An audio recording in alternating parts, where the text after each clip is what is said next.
Another week of astrological madness, August 19th. There is an enormous amount of energy out there today. A full moon in Aquarius. So if you're in America, you probably get like a bit of an infusion of a Pisces moon as well, because it's sort of edging towards it.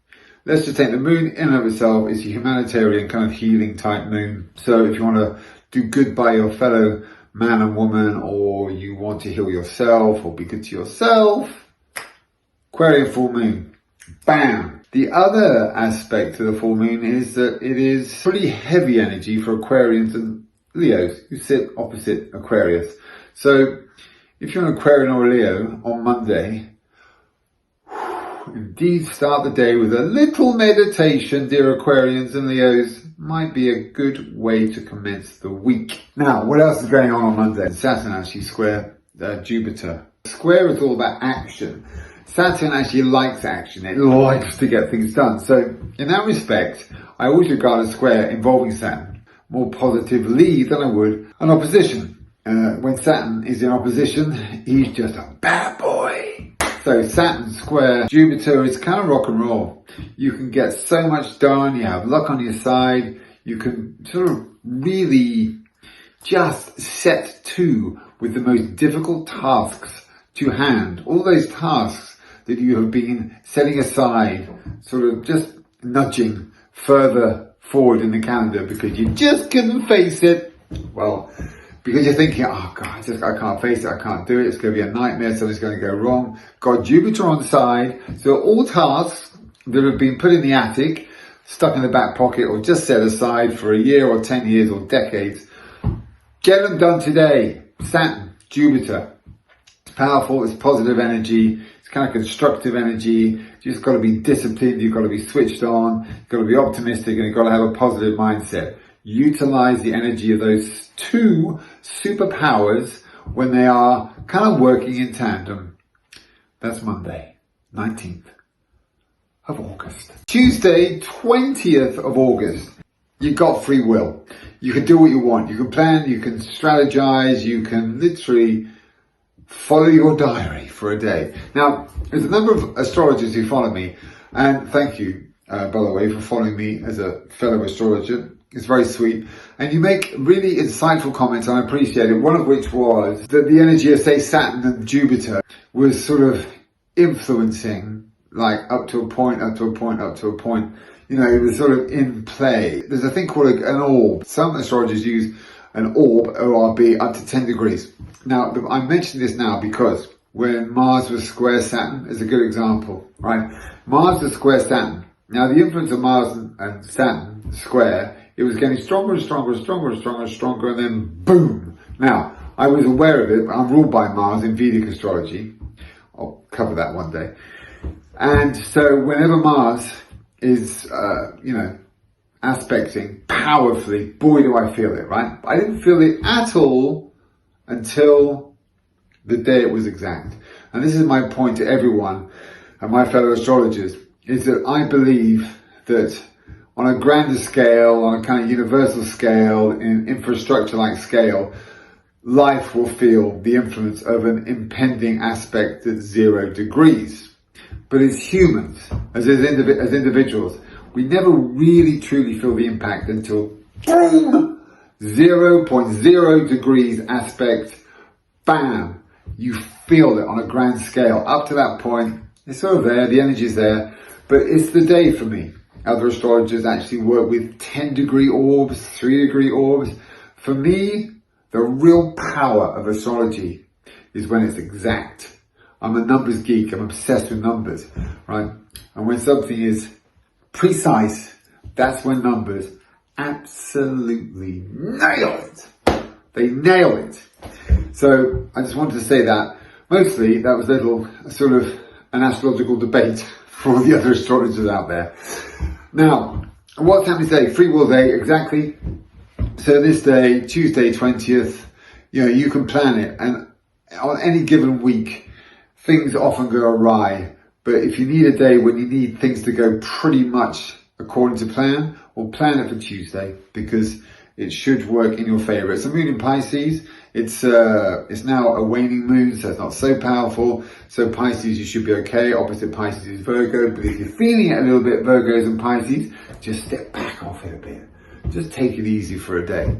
But it's a free will day. You're in control for the most part. Boys and girls up there. Day off. Wednesday, 21st. Hello. Yeah, this day is similar to yesterday, but not for Pisces and Virgo. Moon stays in each star sign for about 2.5 days, right? Day one, it's not so influential, not so powerful, but day two and towards the 2.5 of the moon in your star sign, you really start to feel it. So for Pisces and Virgos today, because the moon is stronger than it was yesterday, step back a bit, relax. For the rest of us, it's another free will day where if you have a very, very diligent, beautifully worked out plan in place, which you would just love for once to play out, Wednesday, 21st of August, it really should. I don't know what they're doing up there, but they're really taking it easy. Thursday, 22nd, we have the Sun entering Virgo. When you enter your period, your 4-week period just preceding your birthday, that's your most energized, the most powerful, most potent, and I would argue luckiest, one of the luckiest periods of the year. So if you're a Virgo and or Pisces to a lesser degree, because you sit opposite, you're on the axis of Pisces and Virgo, great period for you guys. Great period. So dear Virgo, enjoy that a lot. Having said that, the Sun is in Pisces, which sits opposite Virgo. So just get past this day. So you still need to chill out, Virgos and Pisces today. Other than that, we have 2 quincunxes in place. Sun, quincunx, Neptune. I love a quincunx, 150 degrees apart, very positive, except when it involves Saturn. Sun, quincunx, Neptune is all about you, essence of you. Sun, essence, you. Neptune, intuition and money. And I always like to use Neptune in a kind of like sort of intuitive physical fashion, right? So when it's the essence of you, I say this is a day when you can intuitively make really savvy, wise, brilliant financial decisions. But if you overthink it, if you go, ooh, super logical, what a waste of that Neptunian energy. No, you want to make a powerful fiscal decision today that will impact you individually. You can make it today, but you must do it intuitively, instinctively. Do not overthink. Now, we've also got Sun, quincunx, Pluto. Pluto is currently fairly well positioned and therein can have a positive influence. And so he likes to deconstruct and reconstruct, but he can deconstruct aggressively and reconstruct haphazardly. But when it's a quincunx, he can deconstruct or allow you to deconstruct and reconstruct. It's the Sun, it's the essence of you. If you want to reconstruct any aspect of your life in any area, you can do it because Pluto will assist you in rebuilding. So if there's a day when everything's gone wrong, the plan isn't working, everything has gone awry, it was a plan, it's been a freaking disastrous plan, in fact it's the worst plan I've ever put in place, break it, destroy it, let Pluto go, bam, destroys it, and you, with your Sun, can rebuild it, and Pluto will assist. It's a great day, full of energy. It's a bit of a mad one, but you can just change a lot of things when it's Sun and intuition and instinct and rebuilding. Fab! Friday, 23rd of August. It's all about Venus today. Mercury is semi-sextile Venus. This is a day, if you want to sit down and have a really civil communication, connection type conversation with your betrothed, your true love, your soulmate, today's the day. Listen, just need to talk. Love you completely. You rock. Everything about you is gorgeous. But need to chat about a few things. Just a couple of things. All related to our beautiful bond and love. This will be the day to do it. Friday 23rd. Ultimately, I regard Venus square Mars, which is 90 degrees apart, as hot, spontaneous, reckless, physical lust. It's Venus. It's love. It's Mars. It's energy. Love and energy combined. Sex. Spontaneous, random, reckless, secretive, clandestine. Just super cool, exciting, you know, those moments in life where you think, God, I wish I was a little more reckless than I actually am. Today is that day. As we cruise through the week, we made it to the weekend, Saturday 24th of August. Mercury sextile Mars, 60 degrees apart, quite lucky, very positive. Mercury is communication, Mars is action. So if you've got a pile this high of documents and forms, I know it's Saturday, but then you can go out, you know, Saturday night and just celebrate your very, very productive day. Yeah, it's about getting things signed off, get stuff, that pile of stuff, get it down to there.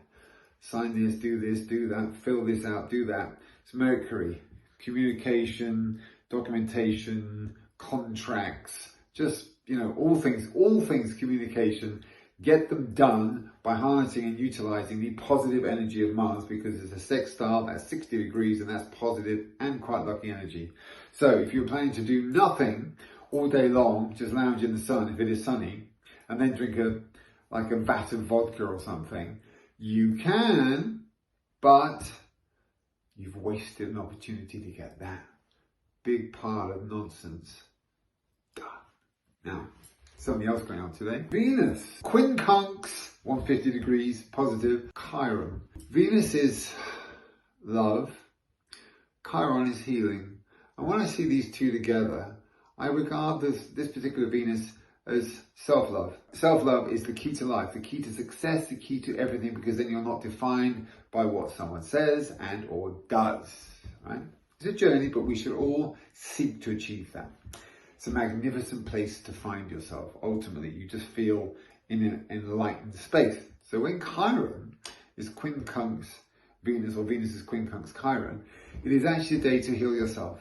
If there was ever a day to go from this point forth, I am going to absolutely adore myself. Every single day, I'm going to walk down the stairs, or if you haven't got stairs, I don't know, trundle across the floor. Look into the biggest mirror and go, love you more than anything else in the entire universe. Venus, quincunx, Chiron would demand that you take time out on Saturday to do exactly that. And even if you don't believe it, you started a process that could have a very, very, very, very happy, long-term positive outcome. It's Sunday, Moon is in Taurus. Moon loves being in Taurus. In fact, the Moon in Taurus is all, you know, a bit of decadence, a bit of luxury, a bit of relaxation. It's all these things. If it's not sunny on Sunday, I don't know whether it's going to be, but if it's not a sunny Sunday, there will not be a greater opportunity throughout the entire year to just get 1,000 box sets, your favorite ice cream and pizza and popcorn and every bit of other nonsense in your life, or just get the best book that you've been meaning to read but you haven't read for a long time. I'm going to keep talking because there is some young soul outside making a little bit of noise. I think it's twofold. You can either stay in bed all day long and just make love to your newfound soulmate, maybe, or you can just eat more in this one day than you've eaten in the last 10 years, or you can think, right, free will, let's go out on a family day where we know there'll be no traffic, and when we get to the beach, if it's sunny, there will be a little plot of land just waiting for our beautiful little clan. That kind of day. For sure, these guys up there, all those planets, the boys and girls, on this particular Sunday, they have woken up on this particular Sunday and said, well, if you're taking a day off, so are we. Wow, we made it. The end of another week. Fantastic, rock and roll. Thank you for joining me, and please continue to comment. It's fantastic. Continue to follow. Love it. It's wonderful. And if this makes its merry way to the universe of YouTube, please subscribe. I will see you all next week.